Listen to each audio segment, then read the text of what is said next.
when you have your new flute, you have your body joint, your foot joint and the head joint. When you hold the body joint, take the top section and the head joint goes into the top. It should be quite tight, and on there you should have a little point here, and there will be a symbol on the head joint. Make sure that the symbol and the point line up like so. Another way to look at it is that the hole where you blow is in line with the keys.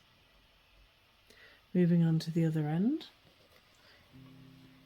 To hold it carefully, because you want to be careful of the spring work, and the foot joint goes with the keys here, these ones, the same level as these keys, so it wants to go on like that.